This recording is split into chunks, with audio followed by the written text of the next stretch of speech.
Okidoki. Romantic Killer is something I picked up because I saw some clips online and was pretty impressed by the animation. I just wanted a chill reverse harem to turn my brain off and enjoy for a day, which led me to be very surprised by how much I actually enjoyed this Netflix anime. Our story is sort of a parody of your usual romances because we start with our non-heroine, Anzu Hoshino. She's a simple girl with 3 simple needs: video games, chocolate, and our cat Momohito, who has no time to think about her male classmates, let alone starting a high school romance.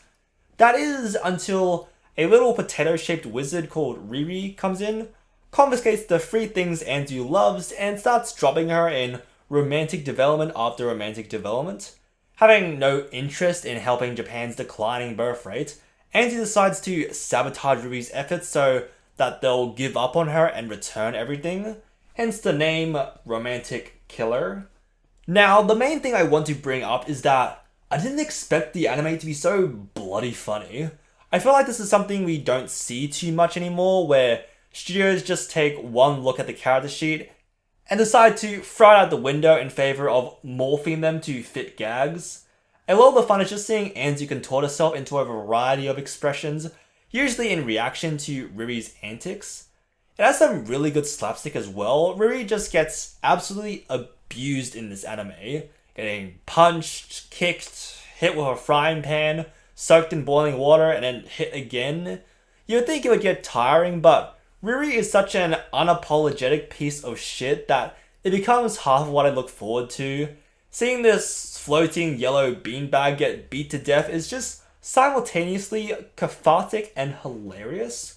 The slapstick gets boosted by the animation as well, with plenty of visual comedy thrown in to keep things entertaining. The scene where Riri obliterates a door and then starts fixing in the background is just one of those little touches that adds so many laughs. The dialogue is pretty good as well, especially this one scene that just caused me to burst out loud. Saki-chan! おっぱい何かアップマジで聞いてるよちょっと本田君は何センチ They ask you how you are, you just have to say that you're fine when you're not really fine, but you just can't get into it because they would never understand. Comedy in shows has always been important to me because if I'm not laughing along with your gags, there's very little chance that I'll enjoy the rest of your show. If you can't write good jokes, you probably can't write anything. But Romantic Killer did such a good job of keeping me entertained throughout its run. We should talk a bit about the cast because Anzu is such a good main character. She's got this raw stubbornness that not only adds so much to the delivery, but really makes the entire premise for the show.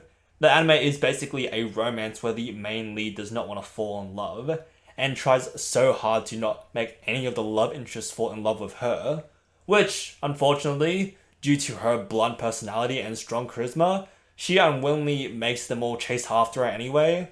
If Task Failed Successfully was personified as a cute anime girl, it would be Anzu Hoshino.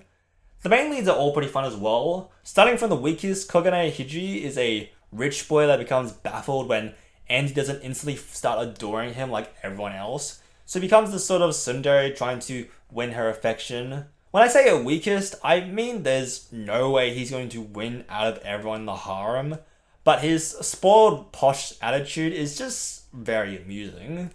Next we have Hayami Junta, who's the childhood friend type. Even though Anzu has no idea who he is, we're kind of just assuming this random kid has had false memories implanted into him to become another potential suitor, and we're just left wondering, are they gonna bring up how messed up this situation is? I'm just sitting here thinking, wait, did Riri just brainwash someone? How far can this little guy go for the sake of getting Anzu shacked up? You can probably guess what actually happened here, but I'll leave it as a surprise for anyone that hasn't watched it yet. Finally, we have the main guy, Kazuki Tsukasa, which I must add, I don't really like it when harems make it clear who the winning guy or girl is. There's so much more fun in trying to bet on the winning horse, but the opening takes away all the fun. Like, we get this quick montage, it shows Junta and Kogane, but then the opening basically stops on Kazuki, alone in the classroom. Just look at him, flashing his little smile, being all sexy, make me have to change pants. I hate that. Also, the reason he's the main guy is because, guess what? He has a sad backstory.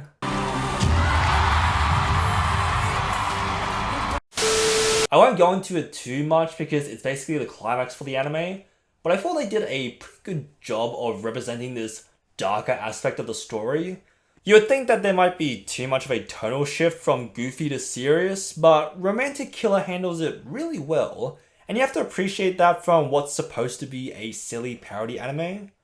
I don't believe Romantic Killer is going to be able to get another season because, one, I don't think it was popular enough to warrant one, and two, the manga is only about 40 chapters, so I think everything got covered to the best of my knowledge. Correct me if I'm wrong, I haven't read the manga. Either way, Romantic Killer was a big surprise. I knew I was going to enjoy it, but not to the extent that I did. It's well worth a go if these are your type of thing. Thanks for watching. If you want me to take a frying pan to the face, let me know in the comments below and tell me your thoughts while you're down there. Like and subscribe for more content, let me know if there's something you'd like me to cover. I like to talk about anything that interests me. That's all I wanted to say. I hope you all have a good day.